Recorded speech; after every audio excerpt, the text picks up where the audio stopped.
So you may be wondering if twins have the same personality. We're also wondering the same thing too. Hey, welcome back to our Hi. channel. I'm Victoria. I'm Lucy. Well, today we're going to be sharing with you personality tests.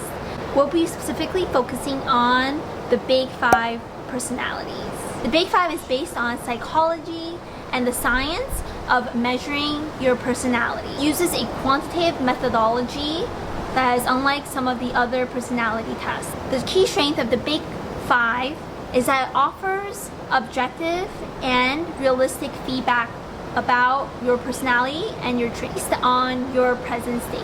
Now, this is slightly different than the MBTI, which is the Myers Briggs personality test. Myers Briggs test, which is the MBTI, was based on the studies of Carl Jung.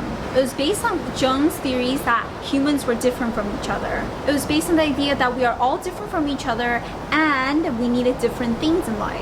It had a qualitative purpose and it was based on how we experience each other. This means that the key strength of the MBTI is that it has a qualitative purpose. People can discuss and talk about the results of their MBTI intuitively and really understand the differences. Although we'll be going into the Big Five personality test, we'll discuss some of the differences between the MBTI and the Big Five. Some people may confuse the two.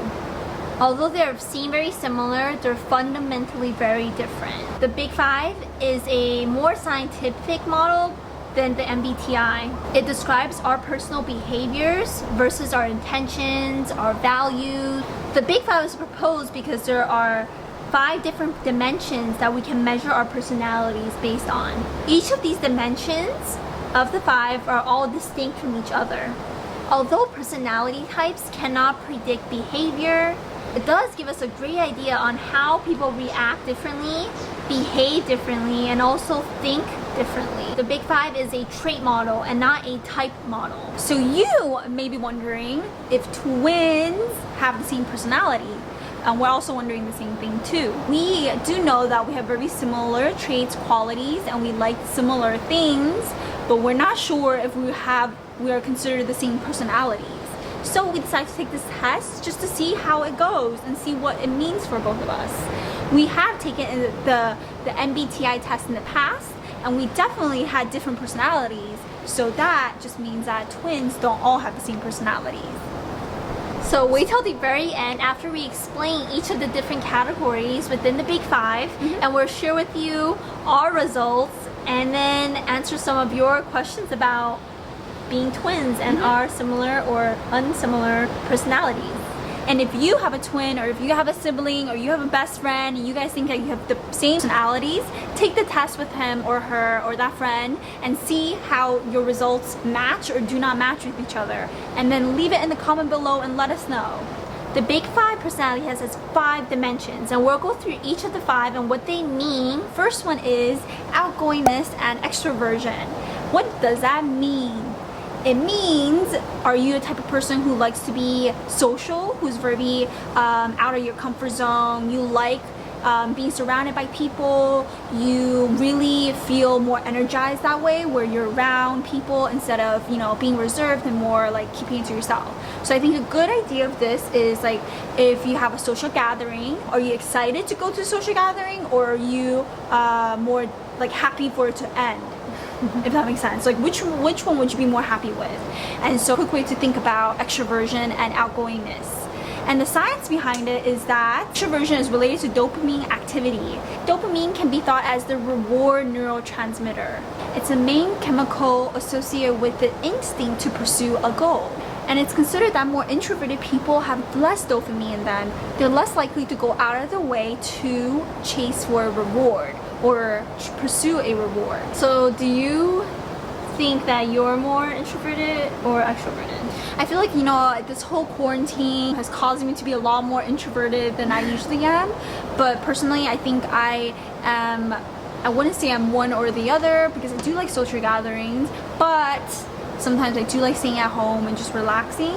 So I think I like having a balance. But if there was a social gathering and I do want to meet a lot of my friends, I am very excited to go outside and see them instead of feeling sad or feeling drained. And I almost feel like at the end of the day, after the hangout or after the activity, I usually feel a lot more upbeat or happy, or I feel very rewarded instead of feeling exhausted.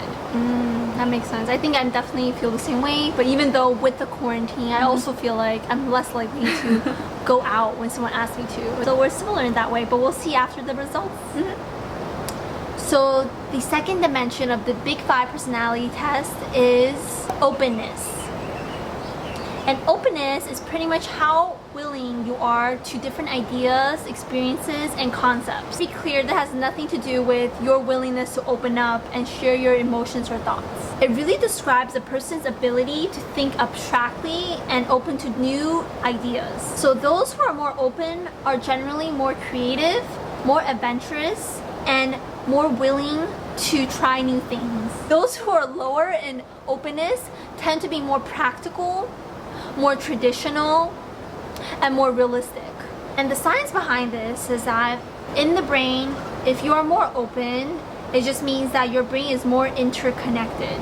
So different parts of your brain are working together and are making decisions for you as a whole. Okay, so would you consider yourself to be more or less open prior to taking the test? I definitely think of myself more open to a lot of things. I am open to more different ideas and more thoughts and more adventures, and I love to go out of my way to try new things. What about you? I also agree with the same. I feel like I'm also always in search of something fun to do, something new to do, a new experience or a new adventure. Always open to new opportunities. The third dimension is agreeableness. It's the idea of whether or not you have a positive outlook on people.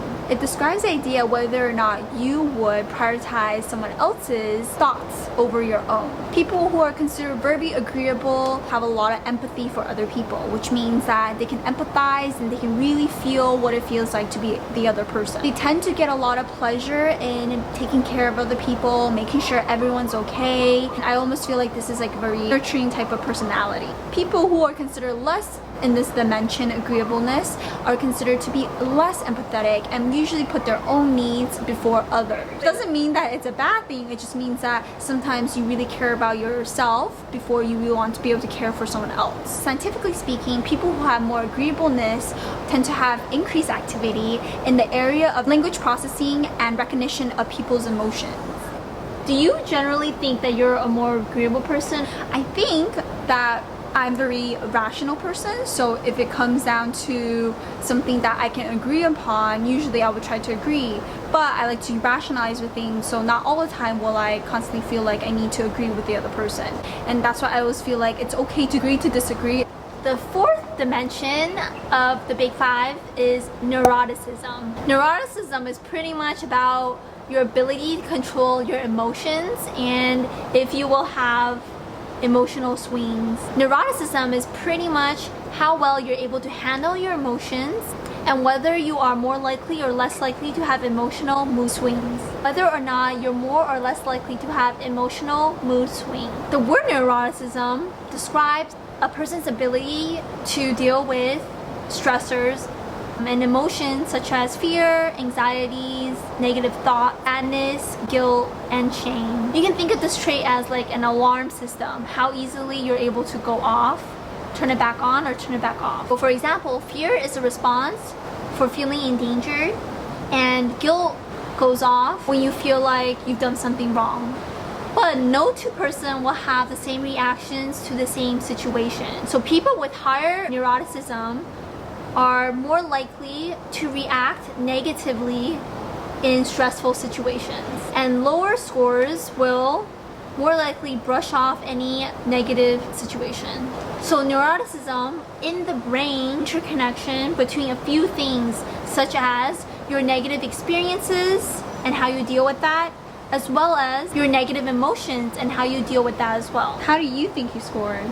Well, I generally think that I don't have too many mood swings, although there are times where I can get triggered easily, so my alarm system does go off. But I generally think that I can maintain a good, decent self-control. What about you? I also think that I do have tendencies to have mood swings and can get triggered pretty often, but I'm not sure how that will look like on the spectrum as well. I think generally people don't want to say that they're, what's the word? The fifth dimension is conscientiousness.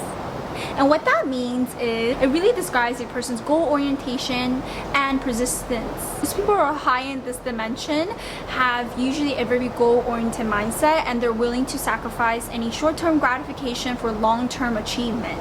Those people who are very low in this dimension are easily sidetracked. So an example of this is a piece of cake. So let's say that you know this piece of cake is not healthy for you and you shouldn't be eating it. And so your frontal lobe tells you, okay, don't eat this piece of cake. And if you have more self-control, you're able to say no. That piece of cake is not going to help my diet. Scientifically speaking, we can think of this activity going on in our frontal lobe, which is right around here. And think of it as our executive brain, or the executive part of our brain where it makes these decisions for us. If you're high in this dimension, you have more control over your impulses, and you're less likely to do something for that instant gratification and more likely to have the long-term benefit of this action. So do you think you're high in conscientiousness? I think it really depends on what it is. If it's a piece of cake, it's hard for me to say no. But let's say if it's Netflix or if it's like watching YouTube videos, I usually think I can push those off and not distract myself if I have a goal in mind. But obviously if it comes to like social media, usually that is also a little harder for me to say no to. So I think it's dependent on situation. Sometimes I have more control over the situation and sometimes I have no control over it at all. So now that we kind of went over what each of the 5 dimensions mean, we personally took the test and we were able to really see what our results were. So now we'll go through our tests and then compare and share with you how twins are like and if we have the same personality or not. My highest score is agreeableness, which is actually not a shocker for me because I think I generally am a very agreeable person. I scored 77 out of 100. This is, by the way, on a scale of 100, so you could have 0 to 100. And so that's what my highest score. Well, what is your highest score? It looks like my highest score is extraversion. But this also seems very relative because she got 62 out of 100. Yeah. So it's like relative to her her rankings for the other ones. So it seems like my ranges were all between 50 to 62. So out of all 5 of the dimensions, I ranked between 50 to 62. So I feel like they're really pretty close in each other. So it almost feels like I'm averages out for most of them. And then yours looks like it went from 25 all the way up to 77. So it seems like you have a wide range of the dimensions that really align with your personality, as well as dimensions that were not aligned at all with your personality. Yeah, and I'm just looking at my lowest one, which is Neuroticism, and I've got 25 out of 100 on that one. My lowest one was Conscientiousness, which was at 50. I think generally we're both very high in agreeableness, and what's this first one? Openness, as well as extroversion. Lucy is slightly higher than me. I think generally speaking we're pretty similar. I personally do see differences in us and how we like interact with people, how we react to situations, and I'm sure a lot of our friends also feel the same way, and they would totally agree that we do not have the same personalities. So it is false that twins have the same personalities. Leave a comment below if you have any more questions about us being twins, or if you have taken the test, and share some of the results that you have. If you like this video, please give us a thumbs up. And definitely subscribe to our channel. Bye!